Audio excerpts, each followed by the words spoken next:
Well, welcome back to Oracle TV here in Brussels at the Oracle Defense Tech Summit. And I am thrilled to be sitting next to our next guest, Andrew Roughan, CEO of Defence Holdings. Andrew, thank you so much for joining us.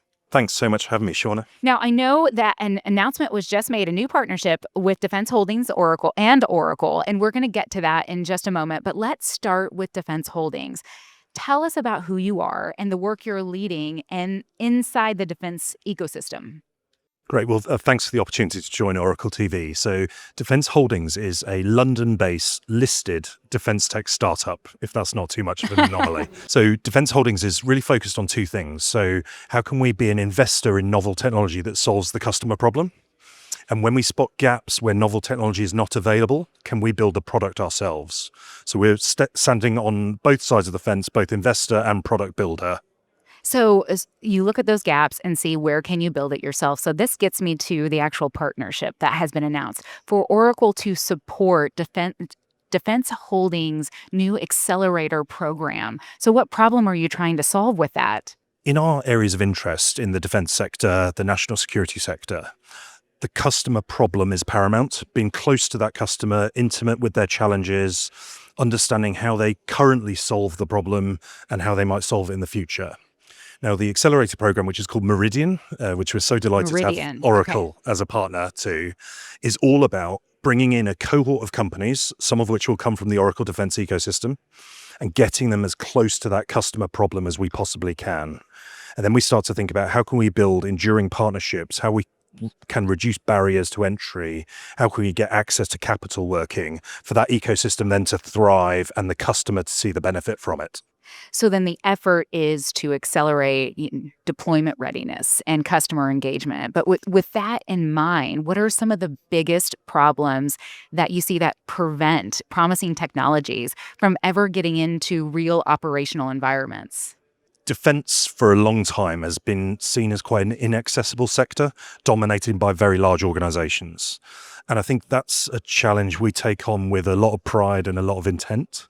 Now, big problems that we can see certainly in the European marketplace is, access to capital, access to customers, security clearances and vetting processes, procurement frameworks, making it difficult, the authority to operate within space, within the environments that we sell into, and then particularly the technology build and how are we building something the customer will trust in the end.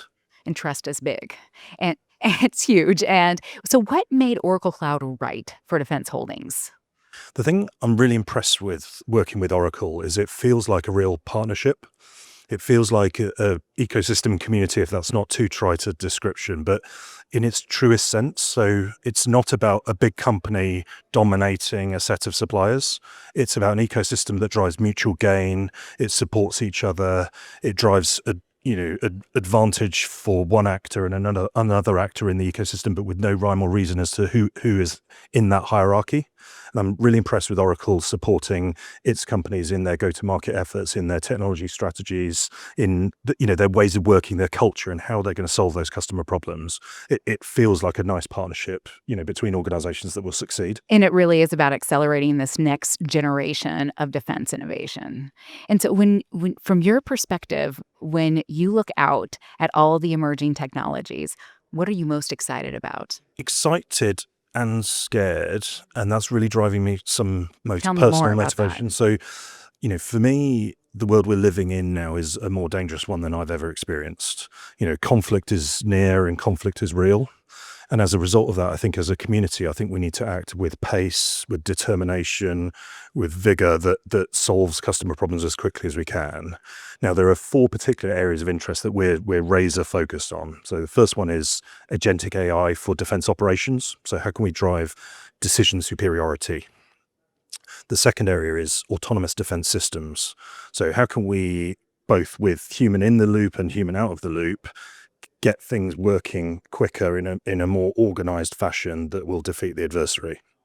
The third area of interest is how can we protect critical national infrastructure, which we think is a increasingly emerging attack surface for the adversary.